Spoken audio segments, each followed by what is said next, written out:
Hey everybody, it's Charlie from Daily Motor. I've been spending time with BMW's all-new R1300 GS. Now, unlike many reviews you're going to see out there on the new R1300, I have never spent time on the 1250 or the 1200 GS before. So, a bike that is quintessential to the adventure motorcycle category. It is the big daddy, the top dog when it comes to what you'd want to ride around the world, and this is the first one I have ridden, and I've got to say, I am quite impressed. So in today's video, we're going to go out, we're going to go for a ride, we're going to talk about some of the key features that make the R1300 GS such a special motorcycle, and admittedly not all that crazy unobtainable compared to the cost of some other motorcycles, especially the cost of cars. Everything you're getting on this bike, looking at it right here, $25,000. For those of you who are a little newer to the motorcycle world and maybe a little bit more familiar with cars, I described it to somebody recently as the Lexus GX of motorcycles, especially the new GX, the 550, because it's remarkably comfortable, it's powerful, it's feature-packed, and it's capable. So it really is a cool motorcycle. For those of you completely in the know, this is BMW's flagship adventure motorcycle. It features a 1300cc boxer twin air liquid cooled engine right here with, now for 2024, the transmission underneath, that 6-speed manual transmission. You can see this one got some skid plate protection as well. Got those cylinders poking out there, making about 140 horsepower and 111 pound-feet of torque. This thing is remarkably powerful. It's a lot of fun. We're going to see that out on the road. We're also seeing some really incredible new features outside of all of the engineering prowess, like the telelever and paralever suspensions and the way the bike handles. There's a lot of strictly impressive technology on this motorcycle, including adaptive cruise control, yes, on a motorcycle, and blind spot monitoring. So we'll see when we're riding this on the highway. We've got little blind spot indicators on the camera, on the rear view mirrors, the side view mirrors, I should say. And if you try to change lanes, it'll flash at you. It's really, really impressive. On top of that, this one with the premium package, we're seeing heated seats for both the driver and passenger. We're seeing heated hand grips, of course, electronically adjustable windshield. We've got wireless device charging right here, a little phone holder. That could be a GPS mount if you option it. A little tiny bit of phone storage right here with a USB port in there. We've also got proximity key, so in order to start it up, I just press that button, the key is in my pocket, and the gauge cluster comes to life. This one is equipped with the lower comfort seat, so the bike is a little bit lower when we're riding it, but it's also got the electronically adjustable and automatically adjusting suspension.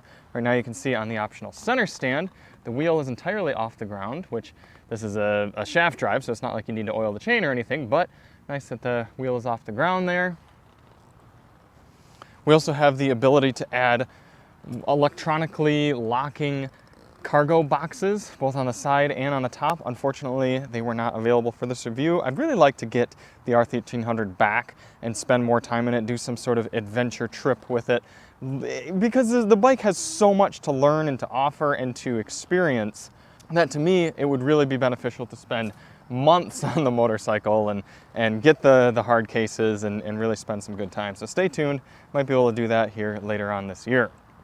The last thing I'll say that's so remarkable about the R1300 to me is that it actually got lighter year over year, about 20 pounds or so. This one's 523 pounds, fueled and ready to ride. And a little bit of that was just kind of some gamesmanship from BMW. For example, they reduced the maximum fuel capacity from 5.3 gallons to 5 gallons, which saved them nearly 2 pounds of weight when fueled up and ready to ride. But either way, I appreciate that a model here in 2024 actually got lighter from generation to generation, and 523 pounds for a motorcycle that's this powerful, this comfortable, and this capable, that's remarkable. So without any further yapping, let's get on the road. And of course I picked a hot day to do this ride. I don't know why I do that to myself, but if I would just shoot in the morning, it wouldn't be an issue, but here we are. Let's get the bike going. Again, pop it back on. I don't think it's the world's best sounding powertrain, but it's alright. Nothing offensive. With the premium package, we've got the gear shift assist quick shifter, which makes riding this around even easier. Means you don't have to use the clutch for most shifting. You can just hit the gear selector and it blips the throttle for you, or cuts the throttle, whatever it needs to do. We do have wider handlebars for this model than on the outgoing model, and I do have to say they are particularly wide. I'm not a huge fan of wide handlebars.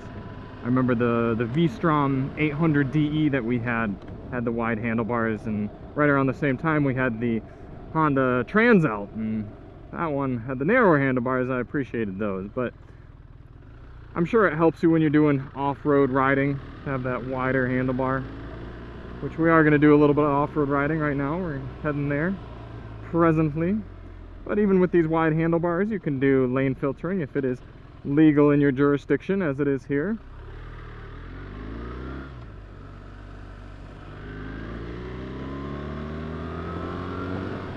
On a toasty day like today, I appreciate having the adaptive, or rather electronically adjustable windscreen. You can see I can put it down like that, or I can put it up. I'm hoping it'll be a little bit quieter for you all with it up. Not only does the new engine make more horsepower and torque than the outgoing motor, but it also has a remarkably broad torque band. So 3,600 RPM, you're getting about 95 pound-feet of torque already. And it's so nice to be able to just lean on it in any gear and have all the power you're going to need. Here's a traffic situation right now that we can start showing you the blind spot monitoring and the adaptive cruise control. I'm going to tuck in right here behind this Audi, get up into 6th gear, and click on the cruise control, set right there for 65, and I'm going to set the speed all the way up to 80, and then you can see without me even doing anything with the accelerator right there, it's accelerating us up to nearly 80, but it looks like this Audi's doing about 78, so that's where it's stopping us. And then if I were to try to change lanes right here, well, right there you can see I get a little flash letting me know there's a car in my blind spot. Now it's clear, and as soon as I get free from that Audi, it's sped right up to, well, about 80 miles per hour right there. I mean, this is a relaxing way to do highway riding on a motorcycle. It's obviously not a fail-safe. You still got to pay attention, just like if you were in an automobile, but especially nice for when you're doing 55-mile-an-hour roads and there's just one lane and you're stuck behind traffic. It's, hey, put it in 5th or 4th gear and let the adaptive cruise control take care of it for you. Of course, BMW has top-notch display technology, so even in this bright sunlight, I've got no problem seeing my tachometer and seeing my speedometer. But if I want a little bit more of a classic display, I can hit the menu button, go over to the sports screen, and then I've got more of a traditional tachometer right there, and it's also giving me information about how hard I've braked, and how much traction control I've used, and how much I have leaned the motorcycle. So we'll experiment with that a little bit more once we get into some of the twistier roads, but it's kind of some fun stuff. I don't love how it's taking your eye off the road to be paying attention to those sort of things, but there's definitely long sections of highway with very little traffic that it wouldn't be that big of a deal. Look at that, leaning on in 6th gear. That's how powerful it is. I mean, it gets right up and goes. Now that the temperature is up to 90 degrees, I can talk about some airflow. And with these side deflectors, I'm really not getting any on my body. I mean, it's very little. And if you were out on a toastier ride and you were a little bit more geared up, it would definitely be warm with these side deflectors. I mean, they are removable, so you could adjust based on the time of year that you're riding, but you definitely want to do this, lower down the windscreen, and that helps, but I'm still not really getting any air on my body. I was able to take Alyssa on the bike with me for a little while, my lovely 5'1" wife, and she said that this is the most comfortable motorcycle we've ridden together, aside from the BMW K1600, which, for those of you who don't know, that's a full-fledged touring motorcycle with an entire couch back there for her to sit on. And no, she said the ride on this, the seating position, the seat itself, everything was fantastic. The only thing she wanted was a backrest to lean up against. Usually I have some sort of top box or something for her on these more adventure style motorcycles.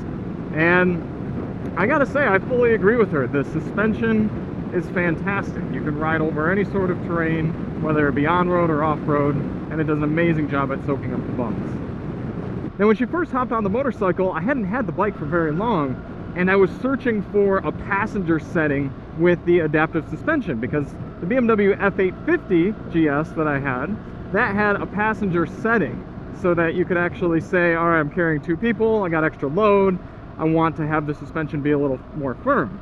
However, I failed to realize that this takes care of it automatically. It's always taking measurements and making adjustments with the automatic suspension. So for whatever sort of weight you are, whatever sort of payload you have on the bike, passengers, anything, it's keeping the motorcycle at the proper sag for you to have, you know, proper riding height. That's pretty impressive. Now, you can make adjustments to both the automatic ride height adjustment and the firmness of the suspension, and that's why I thought that you'd have to manually adjust something for passengers as well, but that's not the case. But right now, I've got this little indicator down on the gauge cluster telling me that the automatic suspension has me in the higher height setting. And when I come to a stop, it automatically lowers itself back down quite quickly and makes it so it's easier for me to put my feet down when I'm at a stoplight. If I wanted that off for some reason, I could press this, go down to ride height, and then change that from ride height, and then I can make adjustments right here between auto and fixed low and fixed high, I believe, as well. I think I'd have to be stopped to do the fixed low, but we got auto, and then I can also go right here and do damping. Right now we got it road, and you can also do dynamic, but then if I just switch ride modes into dynamic ride mode, it'll do dynamic damping also. So a lot of customization there. I like that they're giving us different ways to fine-tune all the different settings on this bike. I gotta say, the seating position is also just so well done. I'm admittedly pretty standard fare, 5'10", 32-inch inseam, and the handlebars are a little bit far from me just from a preference standpoint, but it's a nice outstretched feeling, and it does allow me to get a little sportier on the bars if need be. But everything is just, it feels proper.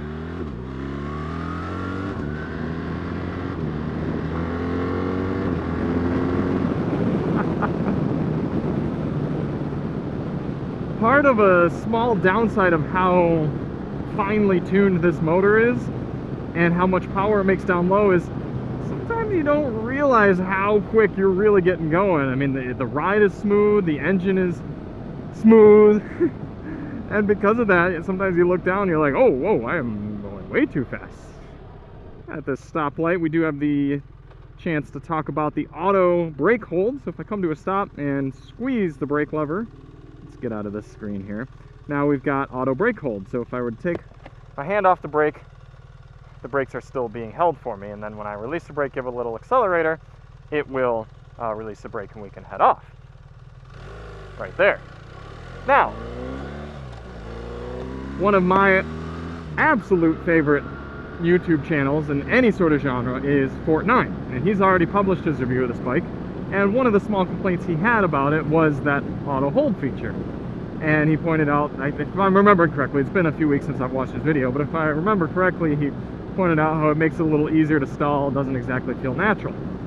I will agree with him that it can be a little herky-jerky sometimes. However, one of the ways I choose to use it is if I'm coming up to a stop like this where I'm going to be stopped for a little while and there's an incline, then I'll engage it. But you can squeeze the brake lever hard again and it'll disengage. So I'll see if I can get the chance to show it to you here. So I'm going to come to a stop, engage the auto hold, and then I'm going to be waiting around here. I know these cars are going to take a left first, so probably once I see this traffic stop, see their light changing there, then I'll squeeze the brake again. Now it's to release. So now you can see I'm rolling back and I'm ready to set off like a normal motorcycle. So it's very easy. Right now it's on.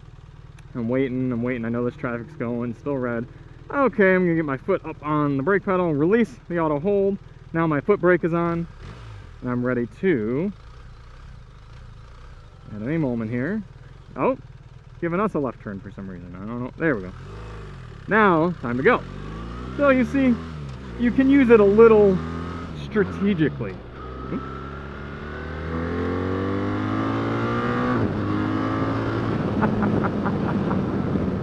And we're going to shift our ride mode up to dynamic now. Throttle response is snappier, suspension is firmer. The wheelie control will allow me to get the front wheel up a little bit higher. Time to have some fun. It's interesting. I know in my brain that this is not a particularly heavy motorcycle, but it still feels a bit unwieldy. And we'll see that a little bit more once we do our off-roading here, but despite how powerful it is and how great the suspension is, it doesn't encourage me to toss it around like a sports bike.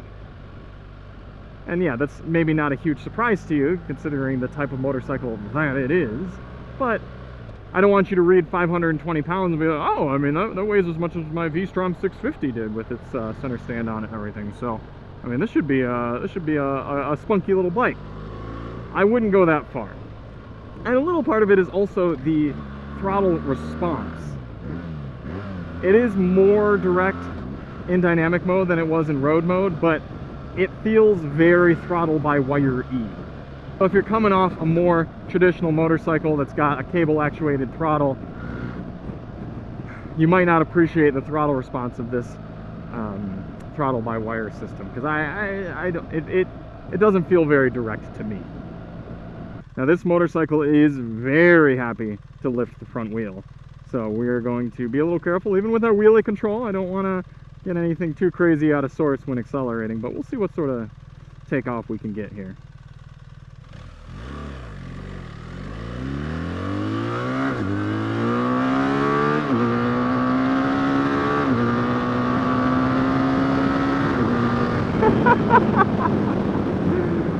Oh man,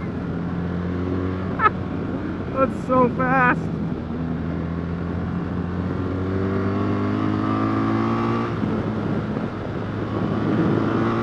Woo, right there. Front wheel coming up, 4th gear.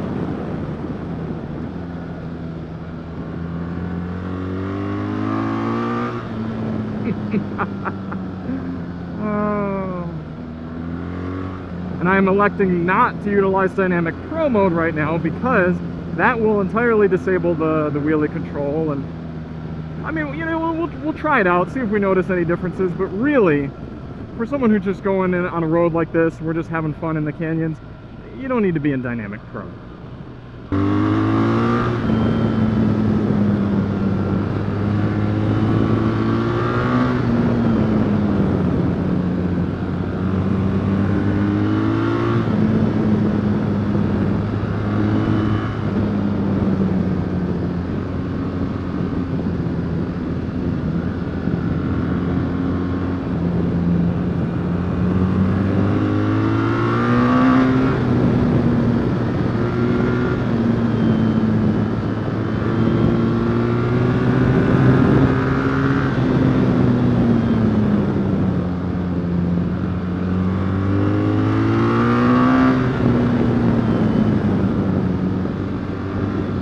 It is kind of funny to me how, yeah, you can get adventure bikes with more power, but if you're lifting the front wheel anyway at only 140 horse, then what does it matter if you have more power to use? You can't use it.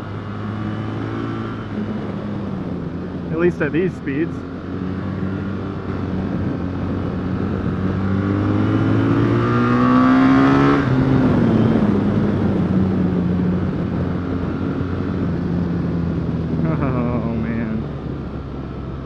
That's fun. Take this moment stuck behind this crossover to look at the My Vehicle screen, see if we can get any information about our temps. We're only at 188 degrees Fahrenheit for coolant. I thought it would be higher than that. 97 miles to empty. Got that onboard tire pressure monitoring system, definitely like to have that. And we can scroll through and see different information, a little bit more of an in-depth onboard computer. That's resettable, of course. Got that trip computer. Tire pressure, the details right there. It says we're a little bit below spec, but nothing too bad. and service requirements, when to take it into the BMW dealer and have them look at it, charge me money. Coming to our off-road section, let us press mode twice to get to Enduro Pro and into the dirt. And because we're coming into the dirt, I'll leave it on for now, but in a moment I'm going to unplug my Helite airbag vest. But this is more of just dirt road right now to begin with. And of course we still have very on-road type tires. Alright, now that we are off-road, I've unplugged my Helite Turtle 2 airbag vest. Standing up, getting some extra airflow. It is toasty. We're at 94 degrees Fahrenheit. I'm sure over at Spite's Corner, being in Texas, you'd think this is cool for July.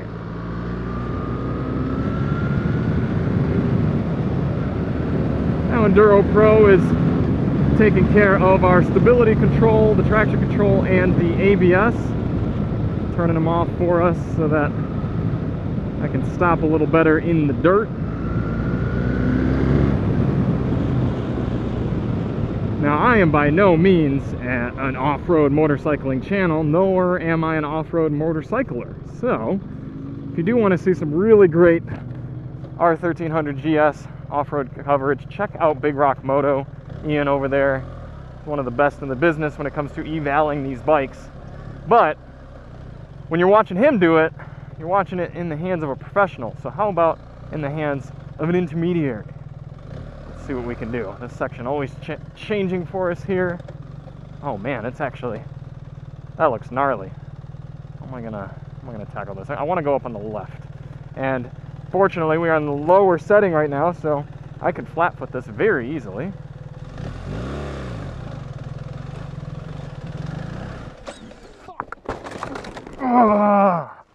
Damn it.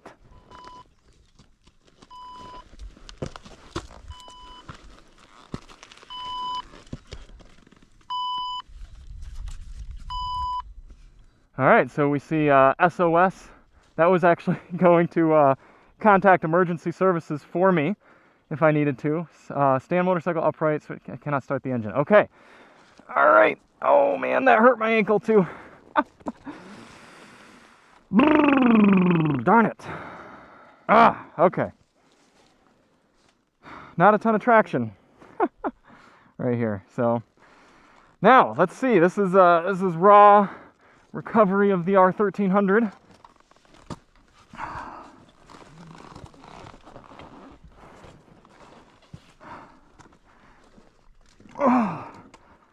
Alright, not lifting it that way. Oh man. Sorry, BMW.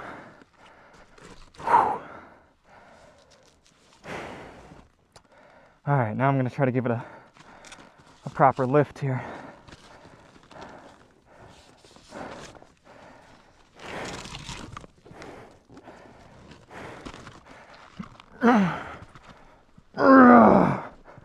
Okay. All right. We are upright. Let's assess the damage.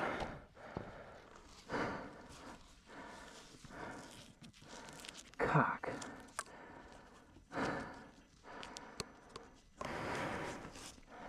All right, well, we've plugged that back in. That seems like something that should be plugged in. Whew. Okay, well, still breathing heavy, but we're alive, we're okay. This is a benefit of off-roading, is typically it's lower speed. So let's start taking a look at the motorcycle. Here we are, we're upright, things are on. So it's coming up this way, and gosh, I probably should have just sent it faster. Momentum probably would have been my friend. I think the bike would have handled it.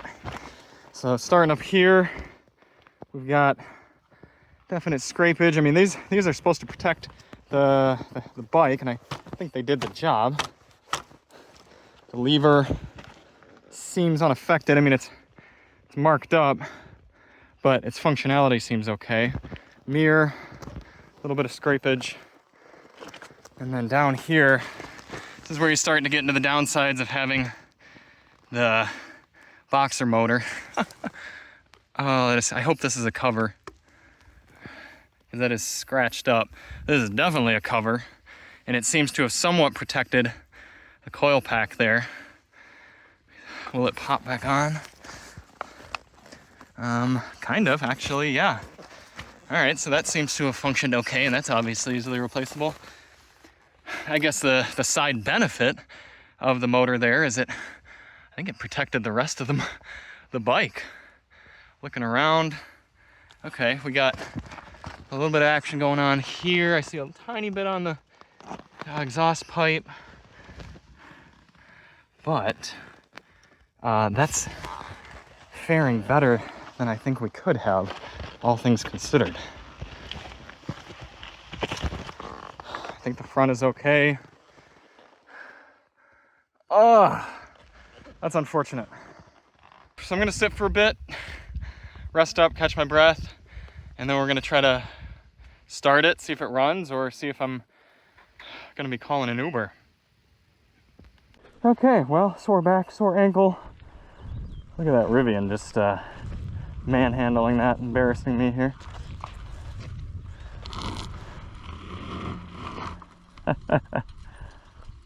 Very nicely done. Okay, time to see if this thing drives properly. Oh, I'm ready to go home now. So it actually does feel like my brake lever is a little bit bent. Handlebars might be a little bit as well. Let's see.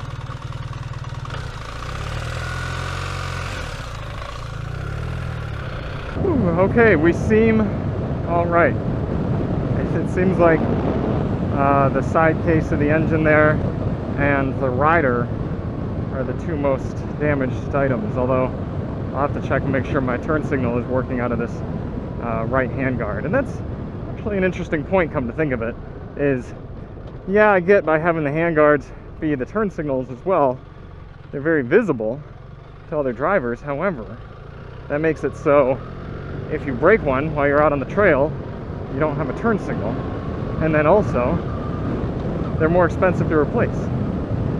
Moderate spill, definitely not a crash. I wouldn't go as far as to, well, I guess it depends on how you define it, really, right? But it was a low speed crash, and the bike seems to have survived. I have been on similar sort of falls that broke more, I will say. Now that being said, it's probably going to cost more to fix this one up compared to some of the plastics that I've broken off on various Hondas.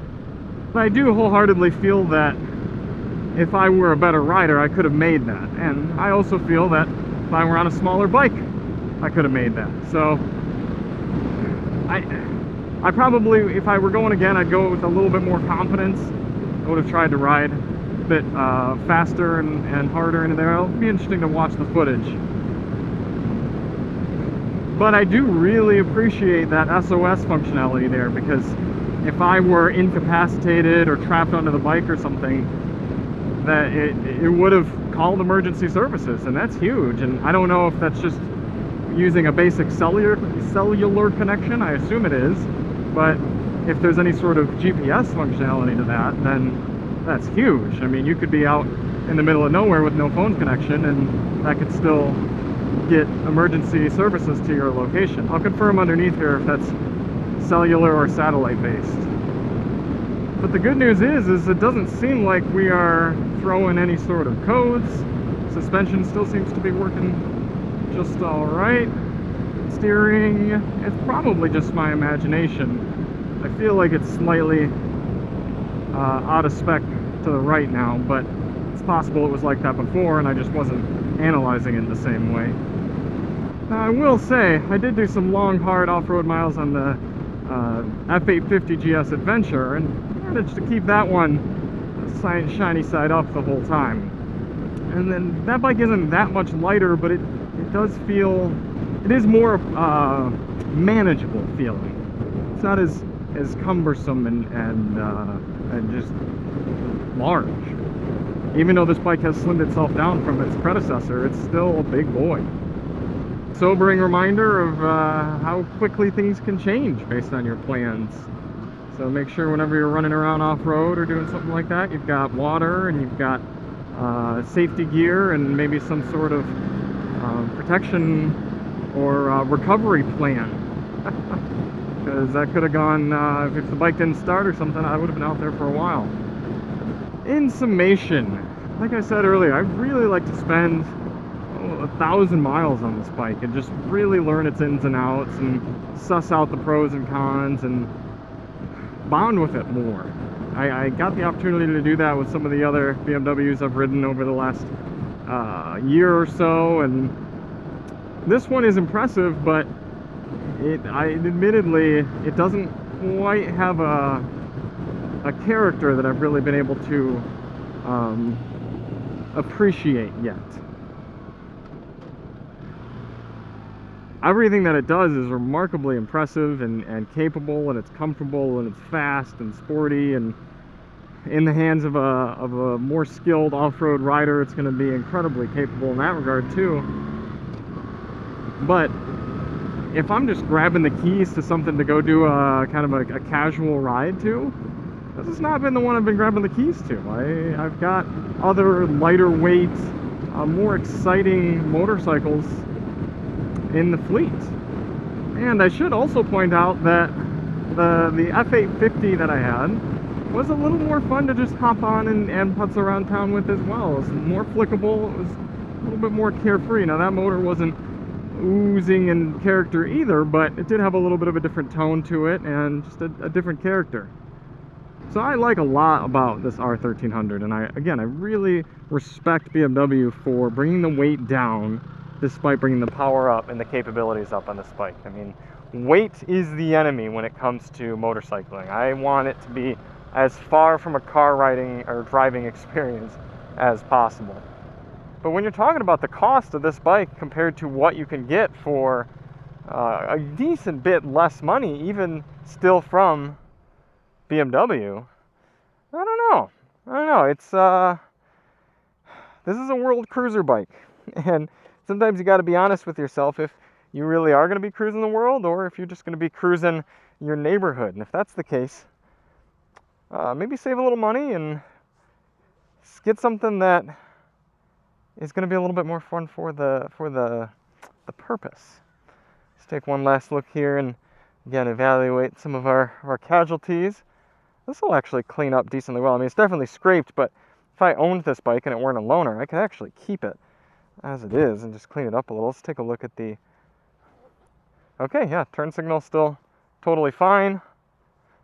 Okay, all right. And that poor engine case. That is scraped up. This looks like it's some sort of cover. Sounds like it too, right there. I bet you that's all pretty easily swapping out, and I think we'll be in pretty good shape afterward. So thank you all so much for watching. If you do want to see more on the R1300, check the link below. I'll throw our winding road, no talking ride in there. And we'll see you on the next one. I'm Charlie from Daily Motor, and as always, ride on.